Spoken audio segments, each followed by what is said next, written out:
અમે તો ગામના લોકો છે, પણ આ છોકરાઓ કેટલા દિવસથી મહેનત કરી રહ્યા છે, રાત દિવસ લડી રહ્યા છે, રાત દિવસ ત્યાં રહે છે, અને તો છતાં કંપનીવાળા એમનાથી જરા કે પણ આ લોકોને જ્યારે કોર્ટનો હુકમ છે તે છતાં આ લોકોનો કોર્ટના હુકમનું પાલન નથી કરતા. એટલા માટે અમે આ લડત લડી રહ્યા છીએ અને અમે એમની જોડે રહીને એમને સાથ સહકાર આપીએ છીએ.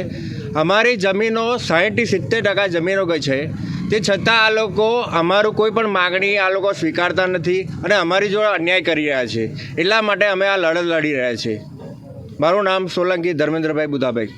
આજ રોજ અત્યારે જીએસએફસીની અંદર 120 જે અમારા શ્રમજીવી કામદારો સ્થાનિકો છે, તેમને વગર કારણોસર જીએસએફસી કંપનીના કેટલાક અધિકારીઓએ પોતાનો અહમ સંતોષવા માટે વગર કોઈ નોટિસ પીરિયડ કે વગર કોઈ લીગલ ડોક્યુમેન્ટ છૂટા કરી દીધા છે.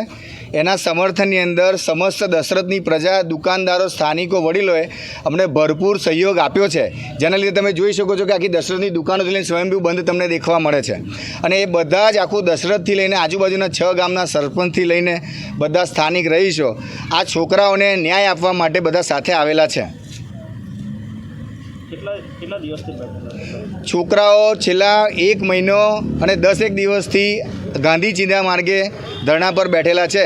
છતાં પણ જીએસએફસીના જાડી ચામડીના કેટલાક અધિકારી છે, 1-2, જે પોતાનો અહમ સંતોષવા માટે છોકરાઓના હકના પૈસા પણ એમને આપી રહ્યા નથી.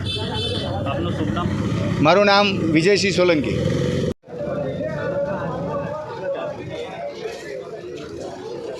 ન્યાય આપો, ન્યાય આપો, ન્યાય આપો, ન્યાય આપો. કોર્ટના હુકમનું પાલન કરો, પાલન કરો, પાલન કરો. ન્યાય આપો, ન્યાય આપો, ન્યાય આપો, ન્યાય આપો. કોર્ટના હુકમનું પાલન કરો, પાલન કરો, પાલન કરો. કોર્ટના હુકમનું પાલન કરો, પાલન કરો, પાલન કરો. દર્શક મિત્રો, જી ન્યૂઝ ગુજરાતીમાં આપનું હાર્દિક સ્વાગત છે. છેલ્લા 1 મહિનાથી નોકરી પર ફરીવાર લેવામાં આવે એવી માગણી સાથે ધરણા પર બેઠેલા જીએસએફસીના કંપનીના કોન્ટ્રાક્ટના કર્મચારીઓનો પ્રશ્નનો ઉકેલ હજુ સુધી કંપનીના અધિકારીઓ દ્વારા લાવવામાં આવ્યો નથી. રૂબરૂ વાઘોડિયા મત વિસ્તારના ધારાસભ્યએ હાજરી રહી કંપનીના જવાબદાર અધિકારીઓને 2 થી 3 વાર રજૂઆત કરી, તેમ છતાં કંપની દ્વારા વારંવાર રજૂઆત ટાળવામાં આવી રહી છે.